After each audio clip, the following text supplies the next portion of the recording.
Buenas tardes, amigos. Este es el programa Diálogos del Montonero. Bueno, en el Perú nosotros estamos derrotando a una violencia insurreccional que ha amenazado la Constitución, el Estado de Derecho y que quiso quebrar la institucionalidad para imponer una asamblea constituyente. De una u otra manera, hemos derrotado al proyecto del Foro de Sao Paulo, o estamos derrotando. El término correcto es estamos derrotando al proyecto del Foro de Sao Paulo, del Grupo Puebla, del Eje Bolivariano, en movimiento y que ha desarrollado una de las insurrecciones más feroces de la región. La violencia se está concentrando ahora básicamente en Puno, en algunas provincias y distritos del sur, pero en términos generales uno puede sostener que el Estado de Derecho se impone y se mantiene. Por esas tragedias y por esas cosas que tiene el Perú viene el fenómeno climático, nos dejen claro que el Estado está ausente, que no ha habido un proceso de reconstrucción en curso en el norte y desnuda nuestros límites y nuestras posibilidades. Así es el Perú, pero al lado de este proceso insurreccional que hubo, en el que se desarrolla en el Perú, siempre ha existido una imagen, una idea, el modelo boliviano. El modelo boliviano no solamente como proyecto político, como república plurinacional, sino también como modelo económico. Bueno, sucede que ese modelo económico el día de hoy se derrumba como un castillo de naipes. En Bolivia no hay dólares. El modelo de sustitución de importaciones ha quemado los dólares y en Bolivia el déficit fiscal, la ausencia de dólares, anuncia una devaluación que en algún momento nos hace recordar los peores momentos del Perú a inicios de los años 80, durante el primer gobierno de García, en la que faltaron dólares, hubo inflación y hubo una impresionante devaluación que empobreció a los peruanos, más allá de que el segundo gobierno de García haya sido el mejor gobierno de la historia republicana, donde más se creció y donde más se redujo pobreza. Pero para hablar de los temas de este derrumbe, de este mito boliviano, el día de hoy hemos convocado a Víctor González, congresista de Vox en las Cortes de España, militante de un partido político que ha demostrado un enorme compromiso con la democracia latinoamericana y que viene desarrollando una estrategia de defensa del proceso institucional, de la defensa del Estado de Derecho que desarrollamos los peruanos aquí en nuestro país. Y él ha aceptado este diálogo y le decimos buenas tardes, señor González, gracias por la conversación. Muy buenas tardes, muy contento de estar con vosotros. Bueno, la primera pregunta que quiero proponerles antes de entrar al tema boliviano, ¿cómo aprecia usted el proceso político peruano con todos sus problemas y con todos sus límites? Y, de otro lado, gracias por la labor de difusión de la defensa de la institucionalidad del país allá en España, en Europa y en el continente. Pues mira, yo lo primero con enorme esperanza, sé que son momentos duros en Perú, a todos los desórdenes sociales que se han producido muy especialmente en el sur, hay que sumarlo el ciclón Yaku, que os ha investido con fuerza, muy especialmente en el norte, eh, pero el Perú ha resistido. Y la verdad es que los que confiamos en la divina providencia, el golpe que intentó dar el expresidente Castillo, pues es un milagro, ¿no? Porque eso no estaba en nuestros esquemas. Todos estábamos haciendo análisis, oye, ¿cómo vamos a confrontar las próximas elecciones con un gobierno que está introduciendo su mediocridad, su corrupción en todos los niveles de la administración, en los órganos electorales, y cómo vamos a poder confrontar eso con una oposición fracturada y puntualmente unida en el Congreso, ¿no? Lo veamos con mucha preocupación. De repente ocurre este milagro, esta oportunidad, y ahora tenemos a una vicepresidenta, que esto es muy importante, ¿no? Realmente aquí lo que ha ocurrido es que ha habido un señor que ha cometido un delito, por lo tanto ha sido cesado y se ha seguido el orden constitucional, que es la vicepresidenta la que asume la presidencia y que pasa a ser sistemáticamente atacada por todos sus correligionarios de la región, ¿no? Desde Díaz-Canel en Cuba, Maduro en Venezuela, Petro en Colombia, bueno, todos contra ella. Y yo creo que esto es esto es significativo, ¿no? Cuando la rabia de los malos es tan alta, tan pública, tan elevada, especialmente hablo en México, es que las cosas se están haciendo bien. Cuando los malos hablan tan mal de ti, es que las cosas se están haciendo bien. En el Quijote hay una frase muy bonita, dice, ladran, luego cabalgamos. Y yo creo que el Perú está cabalgando fuera de los planes del Foro de Sao Paulo y del avance del comunismo, lo cual es Sobre, buenísimo para los peruanos. sobre todo porque en el Perú se está desarrollando, no sé cómo llamarlo, en vez de desarrollarse un mito tipo Allende, se está desarrollando un mito anti-Allende, ¿no? Hay que recordar que el mito de Allende alimentó a la izquierda regional durante décadas. Finalmente es la explicación de que el país, Chile, el país más cerca del desarrollo, en un determinado momento sucumbió a la lógica del eje bolivariano. Bueno, esa creo que es la principal razón. Ahora, eh, le preguntaba esto porque en el Perú, sobre todo en las provincias del sur, donde hubo o se desarrollaron las vanguardias radicales más activas, ¿no? Este, hay un mito, hay un mito, ¿no? Hay un mito, el mito de que el modelo económico y social de Bolivia, al lado de ese proyecto autoritario que ha encarcelado a la presidenta Yanina Áñez, al gobernador de Cochabamba, hay un modelo económico que funciona y era algo así como, ahí está Bolivia, ahí está su modelo, no importa y no importaba que Venezuela se derrumbara a pesar del petróleo. La idea del modelo boliviano como ejemplo en algunas provincias del sur es un mito que está presente, pero el día de hoy ese modelo se derrumba. ¿Qué nos tiene que decir al respecto, señor González? Bueno, yo creo que hay que diferenciar clarísimamente, ¿no? Si tú miras Bolivia y lo miras, lo analizas por regiones, las regiones que han prosperado son regiones históricamente pobres, especialmente Santa Cruz. Y Santa Cruz nunca, en la región, nunca ha sido dominada por el movimiento al socialismo, por Evo Morales, todo lo contrario. Santa Cruz, si miras los datos hace 60 años, pues probablemente sería de las provincias, no sé si la más pobre, pero de las más pobres, sin lugar a dudas, de Bolivia. Ahí la iniciativa privada, la inteligencia de los distintos miembros de la sociedad civil y empresarial de ayudarse unos a otros, constituyendo lo que llaman los comités cívicos, en este caso pro Santa Cruz, que es algo extraordinario, ha convertido a Santa Cruz en un modelo de éxito, en un modelo de bienestar para todos los que habitan en esa región, en comparación con otras, como puede ser La Paz, donde pues, ha habido esa destrucción y donde domina la izquierda significativamente. Ahora, el peso de los gobiernos de Evo Morales, el peso de las políticas de Arce, y hay un vídeo que yo además tengo colgado de Arce donde decía que él quería avanzar hacia el modelo cubano, ¿no? Que Cuba era una democracia consolidada y que el modelo de Cuba era un modelo a seguir, pues bueno, pues lo está consiguiendo, ¿no? Por supuesto, cuando uno ataca la seguridad jurídica, cuando desaparece la independencia judicial y por lo tanto tú, yo, cualquier señor, ya sea boliviano que quiere invertir en Bolivia, está al arbitrio político de las rentabilidades de ese dinero que él está exponiendo al riesgo empresarial, pero también al riesgo del político de turno que decida perjudicarte o no cumplir las normas del juego, que es el marco legal por el cual tú inviertes, pues eso asusta a cualquiera. Lo que estamos viendo es el aislamiento, el movimiento de Bolivia hacia el modelo de Nicaragua con matices de lo que ocurrió también en Venezuela. Es decir, donde más fuerte está pegando la brisa bolivariana a día de hoy, sin lugar a dudas, es en Bolivia, y como ocurrió con Cuba, como ocurrió con Venezuela y como está ocurriendo, como ha ocurrido, entre comillas, con Nicaragua, con matices, pues es lo que está ocurriendo. Se está derrumbando la economía, cada vez la falta de gestión o la falta de capacidad de gestión, y eso es muy importante.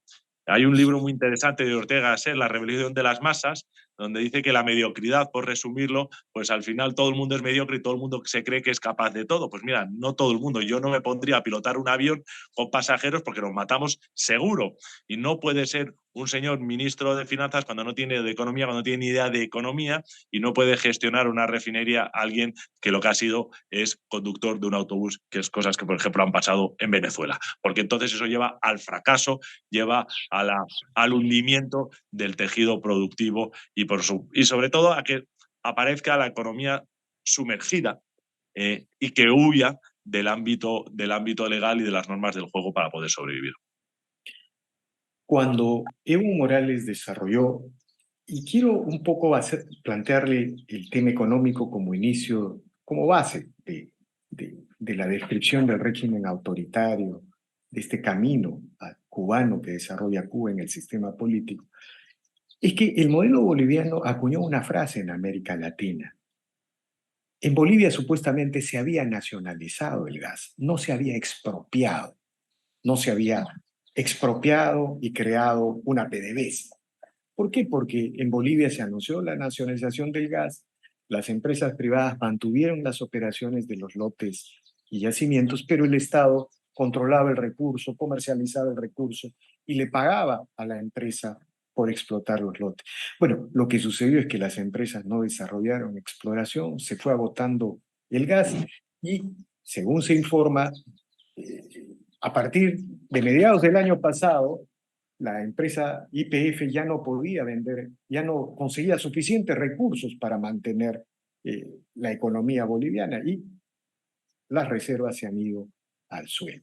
Esta sutileza, entre comillas, con la que presentaban los jerarcas bolivianos el modelo económico aquí en el Perú, en el sur, nacionalización, no expropiación, fue un intento de construir un relato, es decir, de presentar el proceso de expropiación, el proceso de colectivización de la economía, con otra envoltura, por decirlo de alguna manera, y ahí están los resultados, ¿no?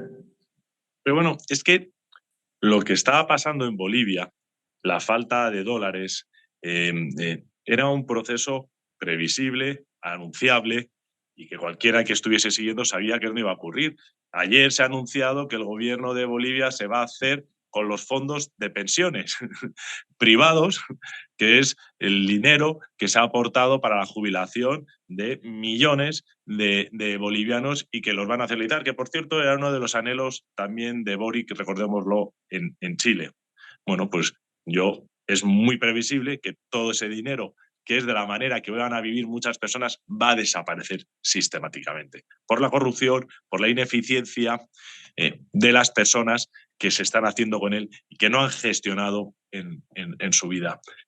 Esto es, una vez más, el Estado debe ser, la gestión de la administración pública debe ser meritocracia. El Estado necesita tener altos funcionarios, gente muy preparada que sepa hacer las cosas. El modelo bolivariano lo que pretende es que gente sin formación, sin experiencia, ya no entro en temas de ideología política, tome decisiones de alta calado y de alta responsabilidad.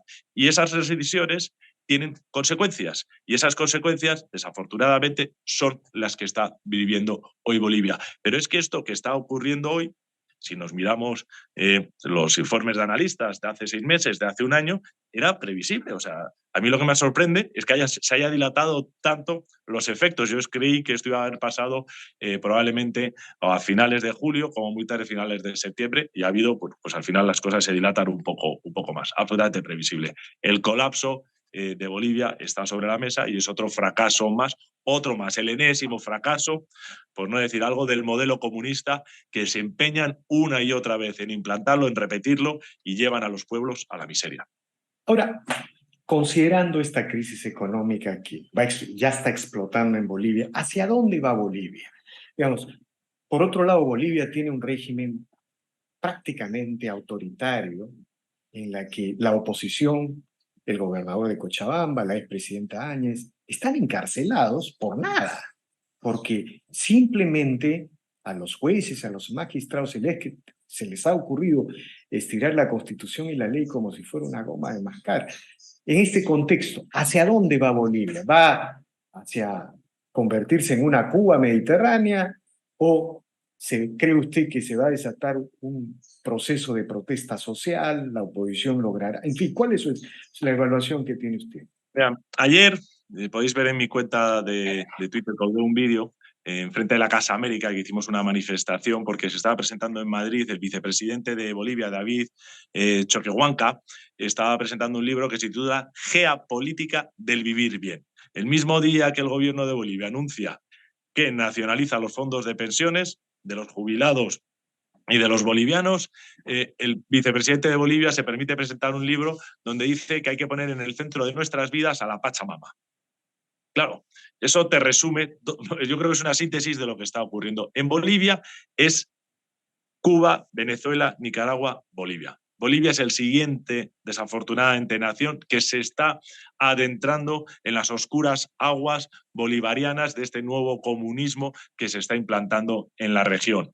Un régimen absolutamente totalitario donde no existe la separación de poderes, donde la oposición política es sistemáticamente perseguida, amedrentada y enjuiciada sin el debido proceso, sin ningún tipo de garantía constitucional, donde la expresidenta, que es una señora que, como sabes muy bien, llegó al poder en el año 2019 porque el presidente se dio a la fuga, el vicepresidente se dio a la fuga, el presidente del Congreso se dio a la fuga, la vicepresidente del Congreso se dio a la fuga, y aquella, la vicepresidenta segunda del Senado, asumió su responsabilidad institucional, gobernó durante un año, convocó elecciones y en las elecciones entregó el poder a Luis Arce, que es el presidente de hoy. Esta mujer está en la cárcel sin haber tenido un debido proceso, habiendo sido juzgada en un tribunal ordinario cuando era presidenta, y si no aceptas que era presidenta, por lo menos era vicepresidenta del Senado. Por lo tanto, la sala judicial tendría que haber sido una distinta y el proceso también. Y fue Recordar que respaldada, tu juicio, perdón. y fue respaldada por todo el Congreso Bueno, boliviano, controlado la por Unión dos Europea, tercios. la Organización de Estados Americanos, la Conferencia Episcopal, los Estados Unidos, todo hijo de vecino. O sea, aquí no hubo un golpe de Estado, que es sobre la excusa por la cual dice que la meten en la cárcel. Se llama caso golpe 1. No es verdad. Lo que hubo es un fraude electoral de un señor que se hizo estos procesos constituyentes, que es una fase típica de las grisas bolivarianas, hacer unas nuevas constituciones ad hoc. Esa constitución decía que Evo Morales solo debía presentarse a 2 procesos electorales, o sea, solo podía gobernar 2 legislaturas, y es lo que hizo. Luego hizo un referéndum para poder presentarse a una cuarta, porque ya había estado una vez como presidente, una primera legislatura, nueva constitución, 2 nuevas legislaturas.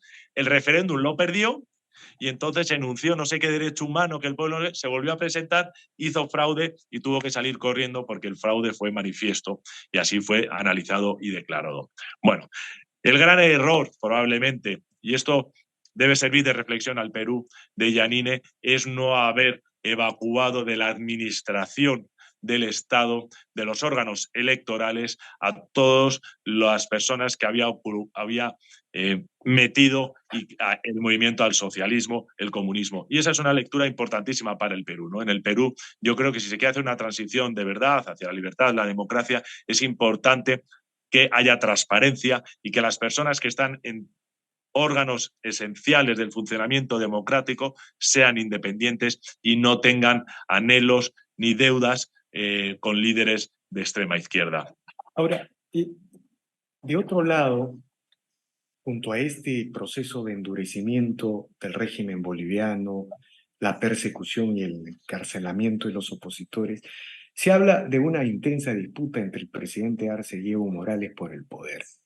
En ese contexto yo le pregunto, en medio de esta crisis económica que ya explota, ¿qué posibilidades tiene la oposición? ¿Cuáles son las tareas de la oposición? Y si la oposición, cree usted, como observador, seguidor del proceso boliviano, este, tiene posibilidades de organizar una salida democrática. Mira, este es el milagro que puede ocurrir en Bolivia. El golpe de Estado fue el milagro en Perú. El resultado del referendo ha sido el milagro en Chile. Yo creo que el milagro aquí son los egos de 2 personas que quieren postularse como los líderes absolutos, como lo fueron los Castro en Venezuela, como lo es Maduro, perdón, en Cuba, como lo es Maduro en Venezuela, Daniel Ortega y su mujer en Nicaragua, y en esa disputa surge la oportunidad para que entre la luz, para que entre la verdad. Es una guerra que ha tenido sus consecuencias. Lo que os ha ocurrido en Perú es consecuencia de ese enfrentamiento entre estos dos líderes para ver quién va a ser realmente el líder eterno, en palabras comunistas, de Bolivia. Esto tiene que ser respondido de manera unánime. A día de hoy hay más de 200 presos políticos encarcelados en Bolivia. Y lo que es necesario es que no se cometan los errores que cometisteis vosotros en Perú, que se cometieron en Venezuela, que se cometieron en Nicaragua y que se cometieron en las últimas elecciones también de Bolivia, que se han cometido en otros. Tiene que haber unión y que se ha cometido en Colombia también entre la oposición. El momento es un momento, es un cruce de caminos tan esencial que puede significar romper con las cadenas y con la bota comunista o hundirse en el modelo venezolano.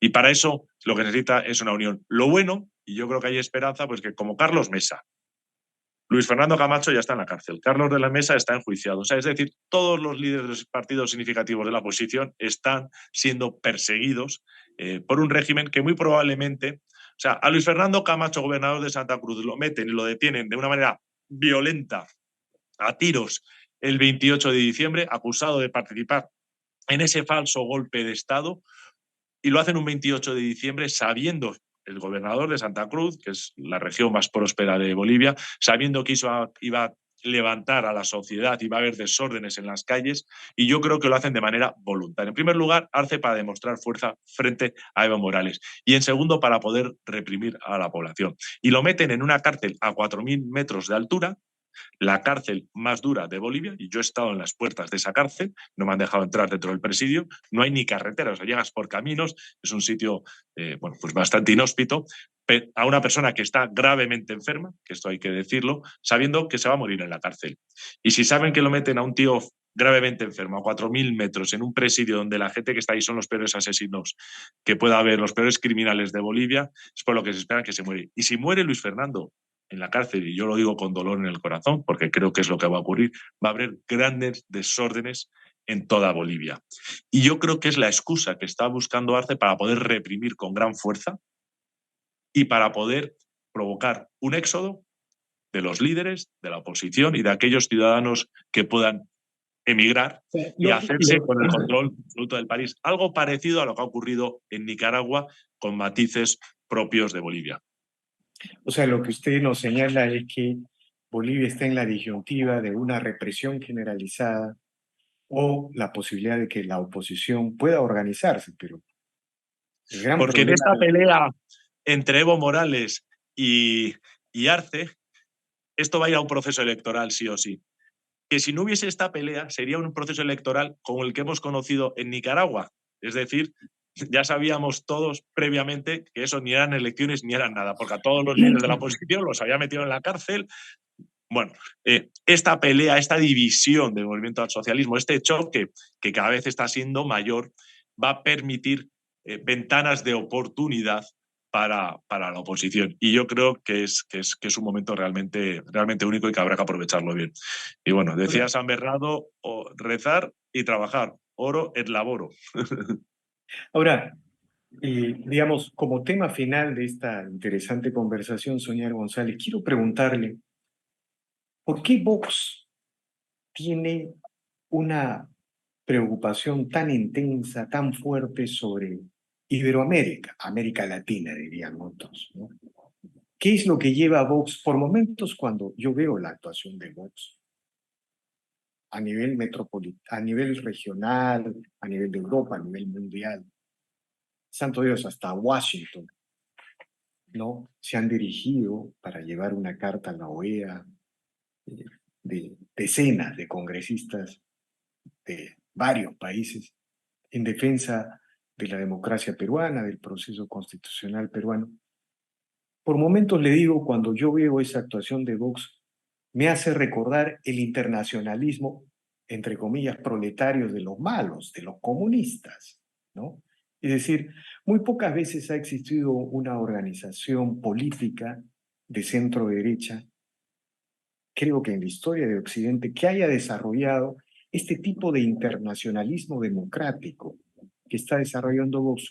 ¿Cuál es la explicación de esta decisión de Vox, uno de los partidos más importantes de España el día de hoy?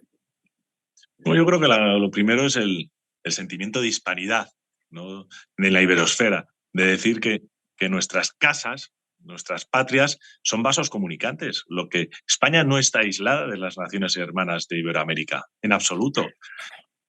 Las desgracias de Venezuela, las desgracias de Nicaragua, en Ecuador teníamos el portavoz hoy en el Congreso de Podemos, en la Comisión de Hacienda, Chema Guijarro fue viceministro en Ecuador. Evo Morales ha estado asesorado por Pablo Iglesias, por Juan Carlos Monedero, lo mismo ocurrió en Maduro. Es decir, eso demuestra esa conexión entre la extrema izquierda que ha llevado a toda vuestra región a la situación en la que está y a esas personas que estuvieron ahí, que han sido financiadas por estos regímenes criminales, por estos narcogobiernos, los tenemos ahora en el gobierno de España. Esa es, y esta batalla, para ganarla, la tenemos que ganar. No vale con ganarla aquí en España, en Europa, es que hay que ganarla en América. Es que en España somos 47 millones de personas. Nosotros por nosotros solos no podemos, permíteme la expresión, salvar el mundo. Hay que salvar la hispanidad para poder salvar el mundo del modelo de régimen autoritario, tirano, que se está implantando, que es el modelo chino, que es el modelo iraní y que es el modelo ruso. A China le da igual que en Perú haya democracia o no. Le da exactamente igual que se respeten los derechos humanos o no. Lo que quiere, como inversor extractor que es tener acceso a los recursos que ellos quieren. Punto, pelota. Y eso es lo que estamos viendo en Bolivia, en el triángulo del litio, y es lo que estamos viendo en otros países. Y juegan a desestabilizar las naciones, cada uno con sus intereses y con sus matices. Y nosotros, o sea, Vox, una de sus razones de ser es la defensa de la hispanidad. En mi caso, un antepasado mío nació en Cajamarca. Tengo sangre méxica. Entonces, dicen, oye, es que nosotros no hemos mirado en mi casa, en mi familia, en mi entorno, no miramos a la gente por el color de piel, no miramos a la gente, lo que tenemos es una raíz común, una lengua común, una base cristiana común que nos permite respetar, amar a los demás, respetar las decisiones de los demás, y sabemos que el comunismo es un enemigo que destruye nuestra historia, nuestra tradición, nuestra manera de ser, de pensar y de proyectarnos en el mundo. Y qué interesante, Estos ¿no? millones de hispanoamericanos podemos hacer mucho y por eso necesitamos ayudaros a vosotros, que no es otra cosa que ayudarnos a nosotros mismos. Bueno, y cuando aquí en el Perú, en Bolivia o en Chile se enfrenta, por ejemplo, esta teoría de los pueblos originarios que busca destruir no solamente la unidad de los estados nacionales que surgieron luego de la independencia, sino básicamente el Estado de Derecho, ¿no? Ese concepto que buscan destruir, ese concepto del Estado de Derecho. El gran combate que desarrollan los demócratas de estos países es contra esta teoría de los pueblos originarios. Y al combatir esta teoría de los pueblos originarios, reivindican el mestizaje, la vertiente de la lengua, la vertiente de una tradición católica cristiana que más allá de, de, de la feligresía como tal, está presente en todo, en las comunidades campesinas, en sus fiestas, en sus vestimentas, en sus iconografías, ¿no? Qué interesante esta aproximación cuando usted habla de la hispanidad, ¿no? Es decir, cuando nosotros estamos defendiendo las democracias en la región, en Perú, en Bolivia, en Chile, para hacerlo tenemos que defender la hispanidad, el mestizaje, ¿no? Sin lugar a dudas, o sea, no existe en nuestra historia, en la historia de la hispanidad, no existe y no ha existido una voluntad de oprimir, de hacer desaparecer los pueblos originarios de América. Eso es una falacia. Yo que tengo sangre andina, sangre mexica, lo vuelvo a decir, es una falacia, no ha existido. Desde el momento uno nos dimos No, al mestizaje. yo le digo algo más audaz, y que lo he dicho en algunos escritos, en algunos pequeños trabajos. El mundo indígena de la región es producto de la decisión de la corona española de producir un mestizaje. Hasta la gramática del quechua, del aymara, del guaraní, lo hicieron jesuitas españoles, ¿no? Efectivamente, la poca gente sabe que se imprime antes una Biblia en quechua que en francés. Sí, efectivamente. Pero ahí podríamos hablar de ello. El comunismo ha utilizado la mentira siempre como una herramienta y separando, antes era el proletariado, ¿no? Proletariados del mundo unidos, ahora está yendo a los pueblos indígenas. Pero, y eso comentábamos al principio antes de grabar, es un problema de educación. Educación, o sea, el verdadero sufrimiento, el verdadero robo de las tierras que pertenecían a los pueblos indígenas se produce después de la independencia. efectivamente. Perú, en Chile, en Venezuela, en México, en Guatemala. Yo conozco gente en Quito, en Ecuador, que están pleiteando pueblos indígenas y que lo hacen todavía con cédulas reales. Y en Guatemala 3/4 de lo mismo. Y es cuando desaparece la supervisión del monarca, que es el que velaba un poco a las burguesías y a las noblezas locales. Que hay que decir que muchas de ellas, en el caso de América, eran indígenas, por lo menos las más acaudaladas y las más ricas, sin lugar a dudas, ¿no?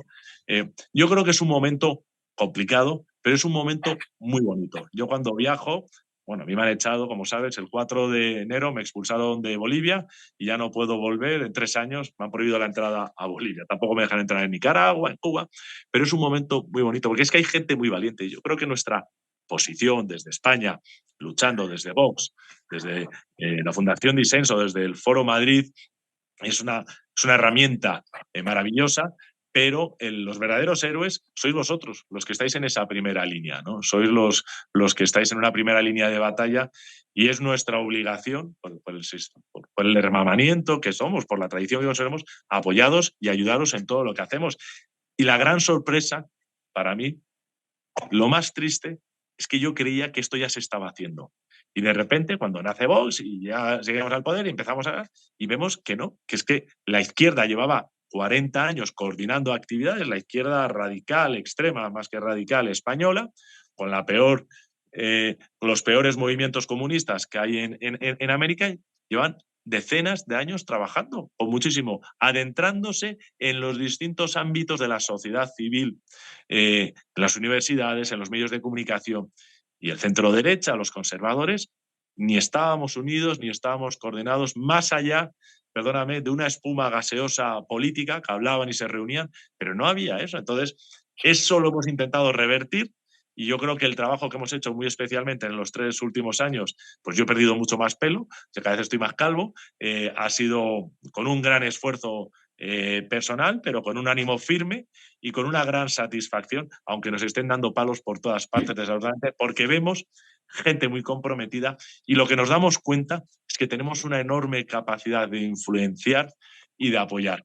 Has visto las últimas cartas, por ejemplo, del Foro Madrid, apoyando el orden institucional y contra la injerencia de todos estos líderes, creo que son un resultado maravilloso del trabajo que hemos venido haciendo durante años. Bueno, la última carta, si no me equivoco, son 180 parlamentarios de 18 países, ¿no? Señor González, le agradezco infinitamente por estas declaraciones. Le vuelvo a reiterar el agradecimiento de los peruanos, de la región, por la solidaridad del movimiento que usted representa en el mundo con la democracia y el Estado de Derecho y seguiremos conversando. Y seguramente en los próximos días habrán más noticias de esta unidad iberoamericana. Muchas gracias, señor González. Un placer, como siempre. Un fuerte abrazo. De igual manera. Bien, amigos, esta ha sido una nueva edición de Diálogos del Montonero. Regresamos en la siguiente edición.